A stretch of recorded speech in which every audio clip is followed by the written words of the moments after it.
Hello दोस्तों, आज हम इस पीढ़ी के नेक्स्ट पार्ट पे चर्चा करेंगे।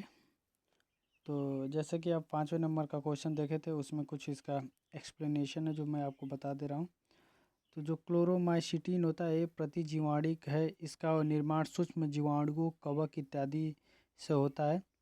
ये औषधियों अन्य जीवाणुओं को मारती है और उनकी वृद्धि रोकती है। ठीक दोस्तों, टेट्रासाइक्लिन, जेंटामाइसिन, स्ट्रेप्टामाइसिन, मतलब क्लोरोमाइसेटिन, ये इत्यादि इसके क्या हैं, इसके एग्जाम्पल हैं। ठीक, एंटीसेप्टिक क्या होता है, तो यह भी जीवाणुओं को नष्ट करती है, किंतु यह घाव भरने में सहायक होता है। जैसे ethyl, iodide, phenol, formaldehyde, hydrogen peroxide इत्यादि होते हैं। ठीक, वनस्पति घी के औद्योगिक उत्पादन की प्रक्रिया में शामिल होता है। तो जो वनस्पति घी होता है उसके औद्योगिक उत्पादन में अपचयन द्वारा होता है। ठीक दोस्तों, वनस्पति घी के औद्योगिकी उत्पादन की प्रक्रिया को अपचयन कहते हैं। इसके उत्प्रेरक के रूप में निकिल का प्रयोग किया जाता है।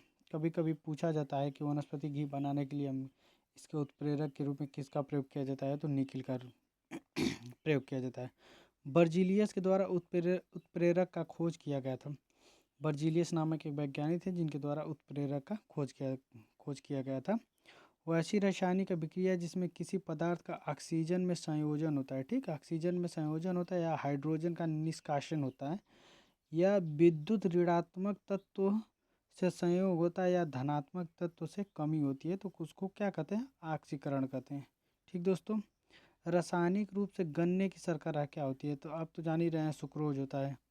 रासायनिक रूप से गन्ने की शर्करा सुक्रोज होता है। यह कार्बोहाइड्रेट के डाइसेक्राइड का एक प्रकार है। ठीक, जिसमें दो मोनोसेक्राइड के अणु मिलकर बनाते हैं सुक्रोज, और सुक्रोज को बनाने के लिए ग्लूकोज और फ्रक्टोज आपस में मिलकर बनाते हैं। ठीक दोस्तों, ऑक्सीकरण वह प्रक्रिया है जिसमें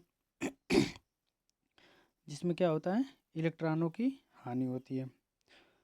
ठीक, हाइड्रोजन के कितने समस्थानिक होते हैं दोस्तों, हाइड्रोजन के आप लोग जान ही रहे हैं कि 3 समस्थानिक होते हैं। ठीक, हाइड्रोजन का समस्थानिक प्रोटियम, जिनमें न्यूट्रॉन नहीं होता है। ड्यूटेरियम हाइड्रोजन का वह समस्थानिक जो भारी जल का निर्माण करता है। D2 इसका अणु भार 20 होता है तथा परमाणु रिएक्टर में मंदक के रूप में कार्य करता है। पूछा जाता है दोस्तों कि परमाणु रिएक्टर में किसका प्रयोग किया जाता है, तो ड्यूटेरियम। ठीक दोस्तों, तो कैसा लगा, आप आई होप आप लोग को आप बताइएगा।